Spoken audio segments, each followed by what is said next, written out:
दो 2014 में तेलंगाना को राज्य का दर्जा दिलाने के लिए एक लंबी लड़ाई, एक लंबा संघर्ष हुआ।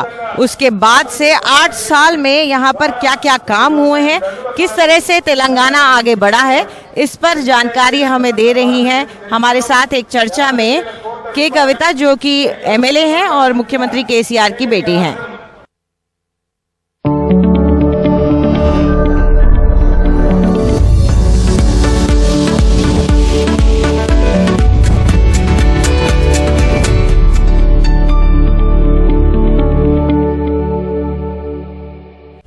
आज का दिन बहुत अहम है।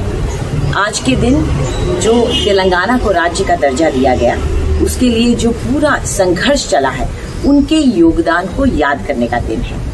और इस पर चर्चा करने के लिए हमारे साथ मुख्यमंत्री के चंद्रशेखर राव की बेटी और निजामाबाद से एमएलसी कविता जी जुड़ गई हैं। शुक्रिया कविता जी हमसे बात करने के लिए। तो सबसे पहले तो हम आपसे यही जानना चाहेंगे कि क्यों अहम है आज का दिन, फॉर्मेशन डे हम इसे कहते हैं तेलंगाना का। 2 जून क्यों जरूरी है, क्यों अहम है, आप हमें बताएं। देखिए, जून 2 आज बहुत स्पेशल है तेलंगाना के लोगों के लिए, भारत के लोगों के लिए भी बहुत स्पेशल है, क्योंकि ये ऐसा एक दिन है जिसने भारत के इतिहास को बदला है, भारत के पॉलिटिकल मैप को हमेशा हमेशा के लिए बदल दिया है।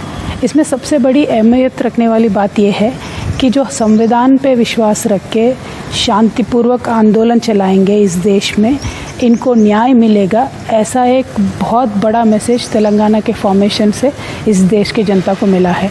तो अगर कोई आंदोलन करना चाहे, किसी में अगर क्षमता है उसको सस्टेन करने का, किसी में अगर हिम्मत है सच बोल के, सच के आधार पे संविधान के दायरे के अंदर काम करने का किसी को क्षमता है, तो बराबर वो मूवमेंट सक्सेस होगा। ये हमारे तेलंगाना मूवमेंट ने हमें सिखाया है। तो आज के दिन बहुत स्पेशल है, not only for people of Telangana but for the entire country, because India is the biggest largest democracy in this world. और जो डेमोक्रेटिक वैल्यूज़ है उसको ज़िंदा रखते हुए हम आगे बढ़ रहे हैं, because we are a diverse country, we speak 2500 languages और more, but we are all together because of our democracy and the values that we are protecting. So in a very, very optimistic way, I really believe that June 2nd is very, very, very special for Telangana people as also for all the Indians. तो आज का दिन अहम है, ये तो हम समझ गए, लेकिन इसको किस तरीके से मार्क करेंगे? How are you going to mark this day? पूरे राज्य भर में आज क्या होने वाला है? जी देखिए, जब से तेलंगाना का राज्य का गठन हुआ है उस दिन से लेके आज तक हमने यूजुअली 1 वीक सेलिब्रेशंस किया है। तो state formation is very special as I said, क्योंकि वो एक दिन का मांग नहीं था, वो 60-70 ईयर्स का मांग था। तो जब वो पूरा हुआ है, so we took 5-6-7 days to celebrate. First 5 years we did that 7 days of celebration. Then we reduced the quantum. We said we will do it throughout the year. We'll spread out the celebrations because in whatever we do, वो तेलंगाना के बारे में ही कर रहे हैं। और जो सपने हमने देखे थे मोमेंट के टाइम पे, उनको सच करते हुए आज काम कर रहे हैं। तो सेलिब्रेशन तो पूरा साल भर ही चलते रहता है, क्योंकि देखिए अगर तेलंगाना का साहित्य अकेडमी बनाए तो जो पहले हमारे राइटर्स को इम्पोर्टेंस नहीं मिल रहा था, आज साल भर उन्हीं को इम्पोर्टेंस मिलता है, उन्हीं के बुक छापते हैं। तो हमारी हिस्ट्री जो नेगलेक्ट की गई थी उसी की अभी बुक छापती है। तो हमारी जो इंडस्ट्रीज़ डेवलप नहीं हो रही थी अभी वो डेवलप हो रही है। तो हमें जो फंड्स नहीं मिल रहे थे वो अभी हमारे गाँव में फंड्स जा रहे हैं। तो it's a celebration across through out the year, but on this day particularly Honorable CM, hoists the national flag at Golconda Khila. Golconda again represents a very unique relationship that we have in Telangana, and the unique history of Telangana is represented by Golconda Fort. तो वहाँ पे flag hoisting होता है. वहाँ से honourable sir gives us a direction for the whole of the state कि आज तक हमने क्या किया, कल के डेवलपमेंट का एजेंडा क्या है. So it's a very brilliant celebration, and even at the Golconda Fort, thousands of cultural art formats and artists come together to represent कि तेलंगाना के specific art formats जो है वो डिस्प्ले पे वहाँ पे रखे जाते हैं. तो आप देख सकते हैं बहुत शोर होगा, बहुत इंटरेस्टिंग, वेरी फेस्टिव मोड में सेलिब्रेशन होता है. Not a dry celebration but festive mode में होता है सेलिब्रेशन. बिल्कुल. और जो आज का दिन है, जिस संघर्ष को जिसका ये प्रतीक है, अगर हम उस संघर्ष की बात करें तो आपके पिताजी ने उस संघर्ष को पूरी दिशा दी थी. आप भी एक युवा कार्यकर्ता के तौर पर उससे जुड़ी थी, तो आपको क्या क्या याद है उसके बारे में? What are your memories of this movement? देखिए, I remember in 1999 I went to US to pursue further studies. My father started a political party in 2001. But 99 से ही एक्चुअली बहुत पहले से उनके मन में ये था कि तेलंगाना के फॉर्मेशन के बारे में काम करें, लेकिन उस टाइम का एग्जिस्टिंग पॉलिटिकल सिनेरियो और equation nothing supported that particular cause. So in 99 से लेके 2001 तक का मुझे याद है केसीआर सर ने हज़ारों घंटे चर्चा किया है कि तेलंगाना के फॉर्मेशन के लिए किस तरीके से काम कर सकते हैं, कौन सा एक रास्ता जो है कि वो सक्सेसफुल पाथ पे लोगों को ले जाए और कंक्लूजन तक ले जाए और हम स्टेट को हासिल करें. तो तकरीबन 1.5-2 years he was constantly deliberating with the professors of the state, many constitutional experts across the country. So he's prepared very well. And in 2001 he launched the party, and I remember he is very, very intelligently clubbed the launch of the party with the panchayat elections. So the moment the party was launched, we swept the panchayat polls. So people of Telangana, then Andhra Pradesh, got a hope or got a shocking revelation कि Telangana demand is still alive, and there is, if somebody raises a slogan, there are people to come with you and work with you. So that polls gave us a lot of boost. And I remember from 2001 to 2004, he's worked very, very hard, took the message of the demand of Telangana to the nook and corner of the state. He's in those 3 years, he's invited Sharad Pawar ji, Mehbooba Mufti ji, Ajit Singh ji, सबको उन्होंने बुलाया था. उस time पे बुला के यहाँ पे उन्होंने छोटे राज्यों को सपोर्ट करने वालों को यहाँ लेके आए थे. Then in 2004 it was a memorable, very, very memorable moment, क्योंकि it was the first time when demand of Telangana was made a part of the national agenda. So we had tied up with the UPA with only single demand that state formation has to be made. So it became one of the 9 points which UPA had promised, common minimum program जो होता है, तो that we made. So it was very, very, it gave a lot of hope to people of Telangana, and make sure it comes to a logical conclusion. एक युवा राज्य हैं आप, 8 साल ही हुए हैं तेलंगाना को बने हुए, तो आप क्या मानती हैं कि इन 8 सालों में क्या अचीवमेंट्स रही हैं, क्या उपलब्धियां हैं? जैसे हमने कहा, जब किसी को कुछ सपना होता है ना, वेरी सीरियस एस्पिरेशन होता है, तो पहले से प्लान कर रहा होता है कि ये बनने के बाद मैं क्या करूँगा. अगर मुझे इंजीनियर बनना है तो मैं पहले से प्लान करूँगी, मैं इंजीनियर बन के ये ब्रिज बनाएंगे, हम ये काम करेंगे, मैं या मैकेनिकल बनूँगी, क्या बनूँगी. तो जब तेलंगाना राज्य का गठन के लिए हमारा जो आंदोलन चल रहा था, उस पूरे आंदोलन के दौरान हर दिन, हर मैसेज, हर मीटिंग सर का आप देखिए, सर बोलते थे कि जब तेलंगाना बनेगा तो हमारे हर खेत में पानी आएगा.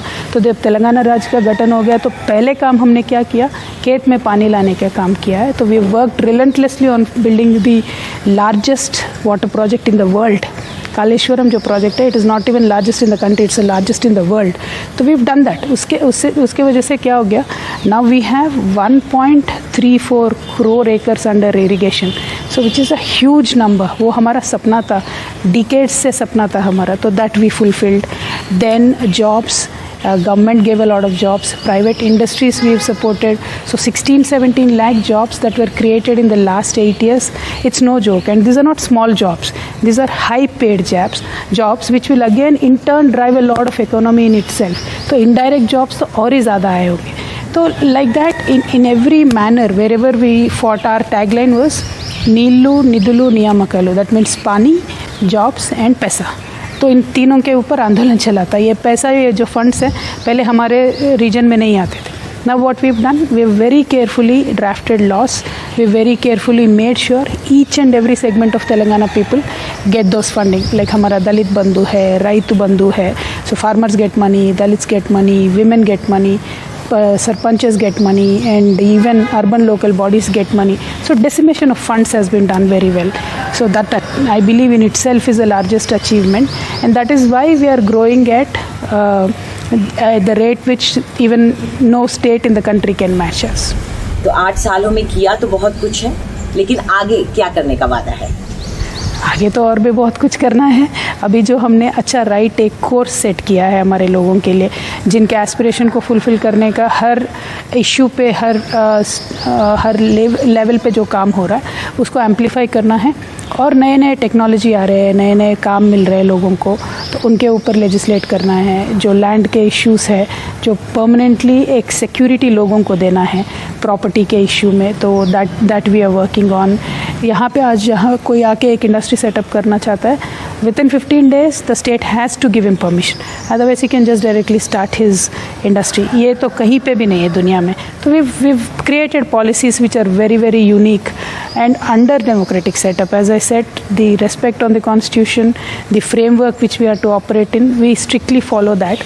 So the development also as a result has followed us for this country.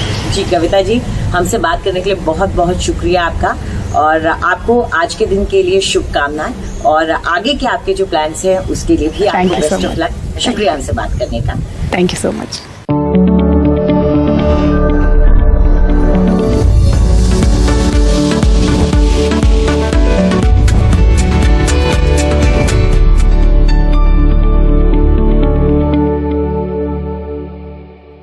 Telangana के फॉर्मेशन डे की स्पेशल कवरेज में आपका एक बार फिर से स्वागत है। तेलंगाना के लोगों की पहले यही शिकायत रहती थी कि सरकारी नीतियों का उन्हें पूरा फ़ायदा नहीं मिल पाता है, रोज़गार के पूरे मौके उन्हें नहीं मिल पाते हैं। लेकिन पिछले 8 सालों में आखिर क्या हुआ है, कैसा बदलाव आया है, इसके बारे में हमसे चर्चा की है सोमेश कुमार ने, जो कि चीफ सेक्रेटरी हैं तेलंगाना सरकार के।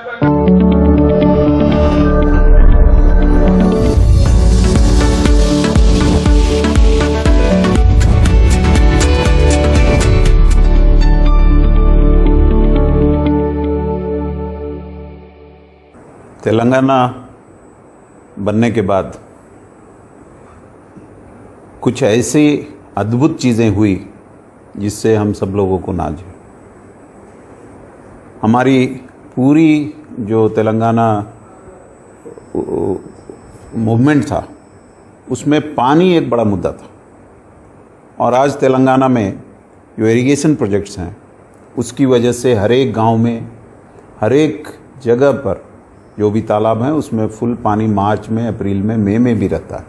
तो ये सबसे बड़ी उपलब्धि है, और इसकी वजह से कृषि के क्षेत्र में भी बहुत ही बदलाव आया है। हमारा जो एरिया ऑफ कल्टीवेशन है वो बढ़ गया है, प्रोडक्शन बढ़ा है और कई गुना बढ़ा है। इससे फार्मर्स का जो इनकम है वो भी बढ़ा है। दूसरा है जो मूलभूत सुविधाएं देने का है, और उसमें खास करके हर घर नल, पानी देने की व्यवस्था, सुरक्षित पेयजल टैप के द्वारा हर एक घर में पहुंचाने की व्यवस्था एक बड़े राज्य में तेलंगाना ही एकमात्र राज्य है जो ये कर पाया है। इसकी वजह से हेल्थ इंडिकेटर्स में बहुत ही बदलाव आया है। खास करके आज फ्लोराइड की समस्या चली गई है। इसमें खासियत यह है कि कई राज्य कोशिश करते हैं कि जो भूगर्भ जल है उसको निकाल के काम करें। यहाँ पे हमने ऐसा नहीं किया। What we have done in Telangana is that surface water is used and all the sources are reliable, and because of which Mission Bhagirath, as we call it, has been a great success. It has reduced incidence of waterborne disease. पल्ले प्रगति पट्टनम प्रगति, ये एक कार्यक्रम शुरू किया गया। इस कार्यक्रम में हमने ये कोशिश की हमारी सरकार ने कि जो भी जीवन स्तर है उसको बढ़ाया जाए। और आज मुझे खुशी हो रही है कि आप तेलंगाना के किसी भी गांव में जाएं, वहाँ की सफाई का जो स्तर है आपको आश्चर्य करेगा। रोज़ सवेरे हर एक घर में एक ट्रैक्टर जाता है और वहाँ पे जो कचरा है दोनों अलग से निकाल के लाता है, सूखा हुआ कचरा और गीले कचरे को, और उसको फिर इधर उधर फेंकने के बजाय हमारे जो गांव में, हर एक गांव में हमने जो डिसेग्रीगेशन का शेड बनाया उसमें उसको प्रोसेसिंग होता है और कंपोस्ट भी बनाया जाता है। इसी तरह शहरों में व्यवस्था है। इसलिए आज तेलंगाना के हर एक ग्राम पंचायत में एक ट्रैक्टर है, एक ट्रॉली है, एक टैंकर है, और हर एक गांव पहले से साफ़ सुथरा है, हर एक शहर पहले से कई गुना साफ़ सुथरा है। हमारा जीडीपी आज पूरे जो हमारे स्तर के राज्य हैं उनकी तुलना में बहुत अच्छा है, ग्रोथ बहुत ही अच्छा है। 8 सालों में हमने अद्भुत प्रगति लाया है। पर कैपिटा इनकम में बड़े राज्यों की तुलना में हम सबसे आगे हैं। हमने सारे राष्ट्रों को पीछे छोड़ दिया। कुछ छोटे राज्य हमसे आगे हैं, वो भी कुछ दिनों की वही बात है। सरकार काफ़ी संवेदनशील है और हमारे यहाँ जो आसरा पेंशन मिलता है 2016 रुपये का, हर एक गरीब आदमी को, महिला हो या पुरुष, उनको ये दिया जाता है हर एक महीने। उससे उनके ज़िंदगी में जो भी बेसिक सुविधाएं हैं वो दिया जा रहा है। केसीआर किट की वजह से पूरा जो महिलाओं का स्वास्थ्य है और बच्चों का स्वास्थ्य है उस पर बहुत ही पॉजिटिव असर पड़ा है। फार्मर्स को मदद करने के लिए आज हमने तेलंगाना में एक स्कीम है जिसको हम रैत बंधु बोलते हैं। उसको देख के कई राज्यों ने इस तरह का स्कीम भी लगाया है। रैत बंधु में हर एक फार्मर को 1 एकड़ के ऊपर 10,000 रुपये प्रति वर्ष दिया जाता है। आज तक इस स्कीम के तहत ही 50,000 करोड़ बांटा गया है और उसकी वजह से भी एग्रीकल्चर में, कृषि में बहुत ही बदलाव आया है। हमारे इसी तरह के दूसरे भी स्कीम हैं। महिलाओं का, बच्चियों का शादी करने के लिए उनके परिवारजनों पे कोई ज़्यादा बर्डन न पड़े, इसलिए 1 लाख से ऊपर की राशि दी जाती है, जिसको हम कल्याण लक्ष्मी या शादी मुबारक बोलते हैं।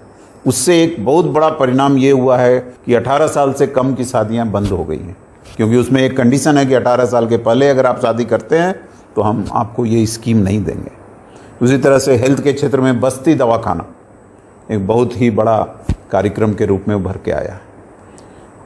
हमारे तेलंगाना में हर एक गांव में 19,400 से अधिक गांव में 1 एकड़ का एक पल्ले प्रकृति वनम है, नेचर पार्क है, जिसमें 4,000 प्लांट्स लगे हैं, वॉकिंग का ट्रैक है, बैठने के लिए बेंचेस है। अब नया एक कार्यक्रम इसी 2 जून से शुरू हो रहा है हमारे सीएम साहब के आदेश के अनुसार। उसका नाम है तेलंगाना क्रीड़ा प्रांगण। 1 एकड़ में हर एक गांव में करीब करीब ऐसे और अर्बन एरिया में भी 24,000 जगहों पे ये क्रीड़ा प्रांगण बन रहा है। इसके तहत वहाँ पे जो बेसिक खेल की सुविधा है हर एक जगह पे प्रोवाइड किया जा रहा है। उसके चारों तरफ पेड़ लगाए जा रहे हैं, वहाँ पे जो खेलने की सुविधाएं हैं किट दिया जा रहा है, और इससे करीब करीब 24 लाख यूथ इसमें जुड़ेंगे। एक बहुत बड़े प्रोग्राम के रूप में है और तेलंगाना को इंडिया में स्पोर्टिंग स्टेट के रूप में पहले स्थान पे लाने का प्रयास है। इतने कम समय में 8 साल में बहुत सारे अचीवमेंट किए गए हैं और मुझे पूरा विश्वास है कि आगे के दिनों में तेलंगाना एकदम अव्वल स्टेट के रूप में आएगा।